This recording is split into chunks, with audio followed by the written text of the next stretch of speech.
Assalamualaikum warahmatullahi wabarakatuh. Perkenalkan, nama saya Titania Fetrisia.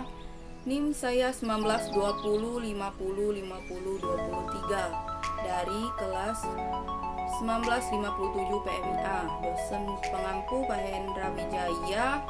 Mata kuliah Psikologi Terapan dari Program Studi Pengembangan Masyarakat Islam, Fakultas Dakwah dan Komunikasi. Oke, pada kesempatan kali ini Tania masih membahas tentang intuisi. Tetapi sebelum lanjut video kali ini, kalian perlu melihat video yang telah Tania paparkan sebelumnya, yang di sebelah Tania. Oke. Kali ini Tania akan membahas tentang intuisi dalam pandangan Islam. Kepada semuanya, teman-teman, harap menyimak video dalam pemaparan yang Tania jelaskan kali ini. Intuisi dalam pandangan Islam.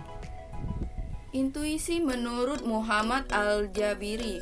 Menurut Muhammad Al-Jabiri, pada masa berpikir Islam, masa awal perkembangan filsafat, masih berupaya untuk menyandingkan posisi iman dan akal, sebab pada masa waktu itu kebenaran yang dipegang oleh umat Islam adalah wahyu.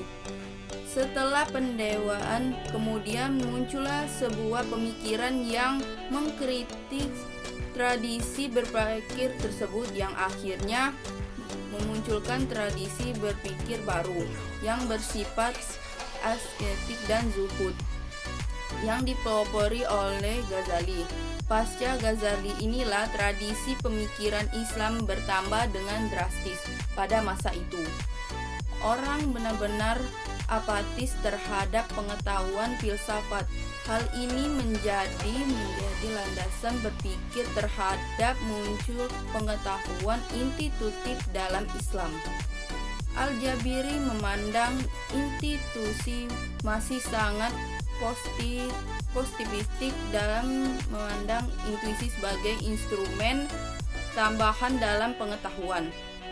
Permasalahan intuisi ini dipahami dengan menggunakan pendekatan filsafat ilmu dan lebih difokuskan lagi pada permasalahan epistemologi. Adapun intuisi berdasarkan sebuah pengalaman. Sebuah kajian epistemologi dalam sebuah Islam, intuisi menjadi salah satu sumber ilmu dan kebenaran, dan sebagaimana halnya rasio dan empiris. Bahkan intuisi ini lebih tinggi kedudukannya daripada sebuah ilmu dan yang notabene diperoleh melalui proses penawaran dan penginderaan. Artinya, banyak orang memperoleh pengetahuan yang mendalam secara intuitif kemudian terbukti benar. Melalui sebuah intuisi, Al-Ghazali menunjukkan sumber ilmu dan kebenarannya yang alternatif bagi kehidupan dan kemanusiaan. Al-Ghazali mengumpamakan tasawuf seperti melihat dan mengambil dengan tangan dan tidak didapat kecuali pada tasawuf.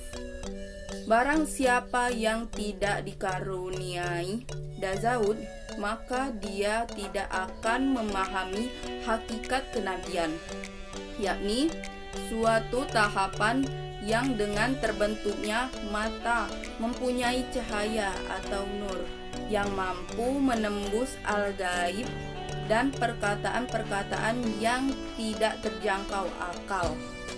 Oleh karena itu, dalam hal intuisi datang pada orang yang telah siap dan mempersiapkan diri untuk itu. Dalam hal itu, intuisi datang pada orang yang telah menjalani hidupnya dengan pemahaman langsung akal kebenaran-kebenaran agama, kualitas dan eksistensi Tuhan melalui praktis penghabitan kepada Tuhan secara ikhlas. Inilah yang dimaksud dengan intuisi. dengan memperolehan ilmu di peringkat tertinggi, yaitu peringkat istimewa, yang hanya dianggap oleh orang-orang tertentu. Pengetahuan intuitif diyakini sebagai pengetahuan batin, terutama tentang Tuhan. Istilah ini sebenarnya digunakan tidak lain hanya untuk membedakannya dengan pengetahuan yang diperoleh melalui akal dan indera.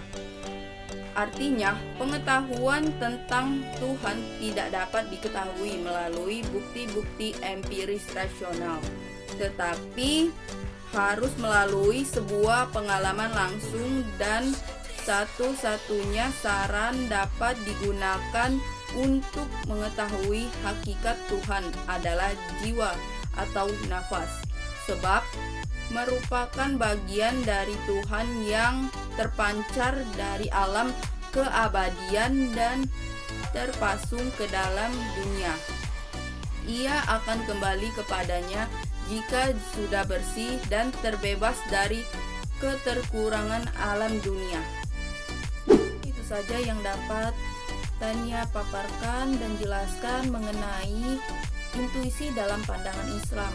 Semoga bermanfaat untuk kita semua. Tania akhiri, wabillahi taufiq wal hidayah. Wassalamualaikum warahmatullahi wabarakatuh.